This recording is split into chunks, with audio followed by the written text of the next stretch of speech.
तो वो कह रहे थे कि एक दिन ऐसा होगा कि हम विदेशी कच्चे तेल का आयात रुपया में करेंगे।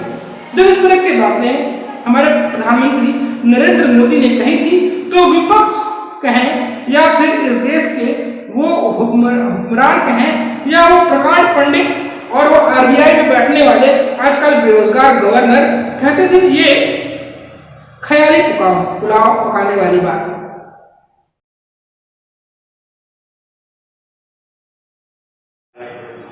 नमस्कार, जय सिया राम, वंदे मातरम, हर हर महादेव। एक बार फिर आप सभी दोस्तों का आज के हमारे इस अंतर्मन पॉडकास्ट के इस एपिसोड में आपका स्वागत है। आज हम चर्चा करने वाले हैं, आज हमारा मुद्दा है वो बड़ा व्यापक है। किसी जमाने में आपने सुना होगा संसद में कि किसी नेता ने कहा था कि हमारे देश का जो रुतबा है वो उतना ही घट गया है, रुपया उतना नीचे गिर गया है जितना सरकार की सोच।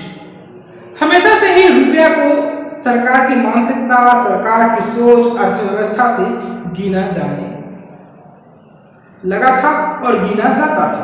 आज भी कहा जाता है कि रुपया की वैल्यू क्या है? क्या रुपया कभी दुनिया में चल सकता है?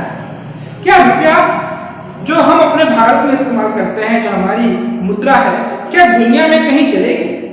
हम जब YouTube पर कंटेंट बनाते हैं, YouTube पर वीडियो डालते हैं या Facebook पर वीडियो डालते हैं और हमारी आस होती है कि हमारे पैसे जो है डॉलर में कमाते हैं, फिर डॉलर को कन्वर्ट करके हम रुपया में अपने पास रखते हैं।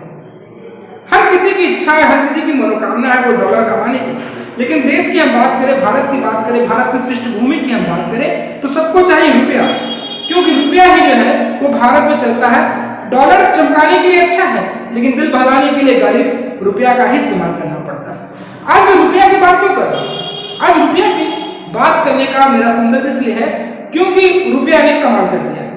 जब मोदी साहब सत्ता में आए थे तो वो कह रहे थे कि एक दिन ऐसा होगा कि हम विदेशी कच्चे तेल का आयात रुपया में करेंगे। जब इस तरह की बातें हमारे प्रधानमंत्री नरेंद्र मोदी ने कही थी तो विपक्ष कहें या फिर इस देश के वो हुक्मरान कहें या वो प्रकांड पंडित और वो आरबीआई में बैठने वाले आजकल बेरोजगार गवर्नर कहते थे ये ख्याली पुलाव पकाने वाली बात है।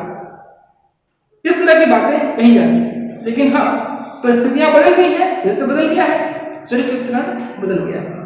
अब ऐसा वाकई में होने वाला है। अब भारत जो है यूएई से कच्चे तेल को रुपए में खरीदेगा। जी हाँ, यूएई तैयार हो गया। कई सालों से, कई महीनों से इस बात की कयास लगाई जा रही थी कि रुपया को कैसे ग्लोबल करना है। ऐसे हम बात करें, भारत दुनिया की सबसे बड़ी इकोनॉमी तो बन गया है, दुनिया की 5वीं सबसे बड़ी अर्थव्यवस्था है। जो ब्रिटेन पूरी दुनिया में जिसका राज था, इसके बारे में कहा जाता था कि ब्रिटेन का कभी सूर्य अस्त नहीं होता है, वो भारत से भी पीछे है। आज उसकी इकोनॉमी भारत से पीछे है और भारत उससे कहीं आगे है। और अब भारत जो है तैयार हो रहा है कि कैसे अपने रुपए को एक ग्लोबल शक्ल दिया जाए, कैसे रुपए को मजबूत किया जाए।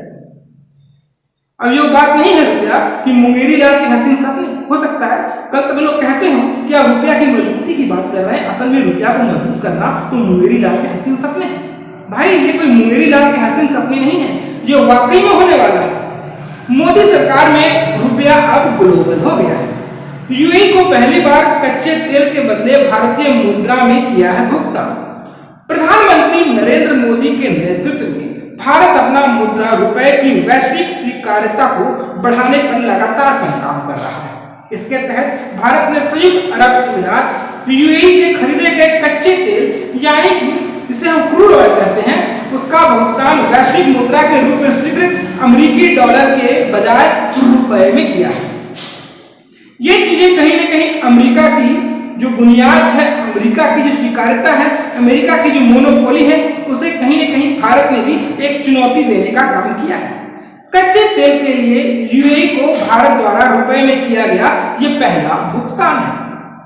भारत दुनिया का तीसरा सबसे बड़ा ऊर्जा उपभोक्ता वाला राष्ट्र है।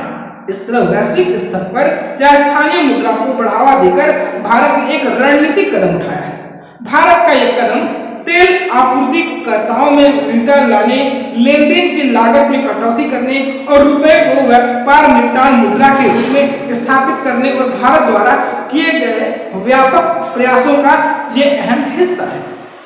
और हम सभी जानते हैं कि भारत जो है अपनी जरूरत का जो कच्चा तेल इस्तेमाल करता है उसको वो आयात करता है।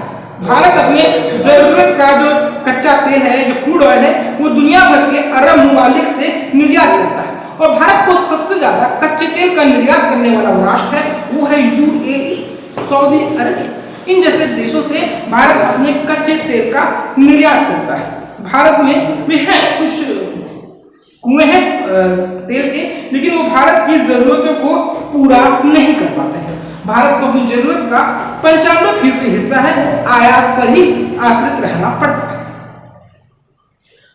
आपको हम बता दें कि 11 जुलाई सन 2022 को भारतीय रिजर्व बैंक के आयातकों को रुपए में भुगतान करने और निर्यातकों को स्थानीय मुद्रा में भुगतान करने की अनुमति दी थी।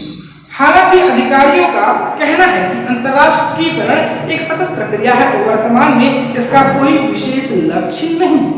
भारतीय रिजर्व बैंक ने पिछले 3 वर्षों में सीमा पार भुगतान में रुपए के उपयोग को बढ़ावा देने के अपने प्रयास में 1 दर्जन से अधिक अंतर्राष्ट्रीय बैंकों को रुपए में व्यापार करने की अनुमति दी। आरबीआई ने अब तक 22 देशों के साथ रुपए में व्यापार की सहमति भी जता चुकी है। दरअसल जुलाई में भारत ने रुपए में निपटान के लिए संयुक्त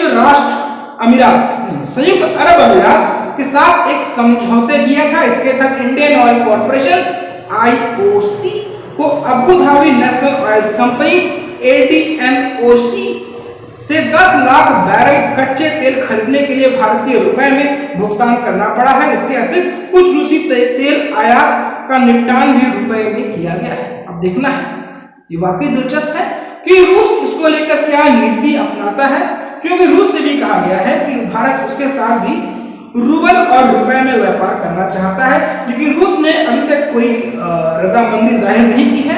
तो इसको लेकर तमाम लेफ्ट, लिबरल, सेकुलर, वामपंथी और पेट पे लात खाए पत्रकार और धान गेहूं पत्रकार सभी बात कर रहे हैं लो जी भारत की योजना तो धरी की धरी रह गई, मोदी की सारी योजनाएं धरी की रह गई, वो अंगली जामा नहीं पहना पाए मोदी। ये रुपए से अंतर्राष्ट्रीय व्यापार करने की बात कर रहे हैं।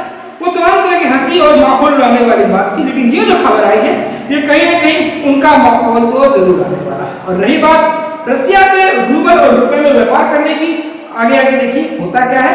उम्मीद है कि रुपए और रूबल में व्यापार जो भारत सोच रहा है वो कहीं ना कहीं सार्थक होने वाला है। और रही बात डॉलर की, हर किसी एक अपना सपना होता है कि डॉलर कमाने का। अब डॉलर गुजरे जमाने की भी बात भविष्य में होती नजर आएगी, क्योंकि अमेरिका का अब पहले जैसा वो हुआ और रुतबा तो नहीं है जो पहले हुआ करता। दोस्तों, आपको हमारा एपिसोड कैसा लगा, आपको हमारी चर्चा कैसी लगी, आप हमें जरूर बताएं। दोस्तों, आपसे गुजारिश है, निवेदन है कि आप हमारे चैनल को लाइक कर लें, शेयर कर लें, सब्सक्राइब कर लें और सब्सक्रिप्शन का रेड बटन जरूर दबाएं। अगर आपके पास हमारे लिए कोई सुझाव हो तो आप सुझाव दे सकते हैं। फिर हाजिर होंगे नई कहानी के साथ, नए एपिसोड के साथ, नई चर्चा के साथ और राष्ट्रवाद की नई कहानी के साथ। तब तक इजाजत दीजिए, नमस्कार। फिर मिलते हैं एक नई कहानी के साथ।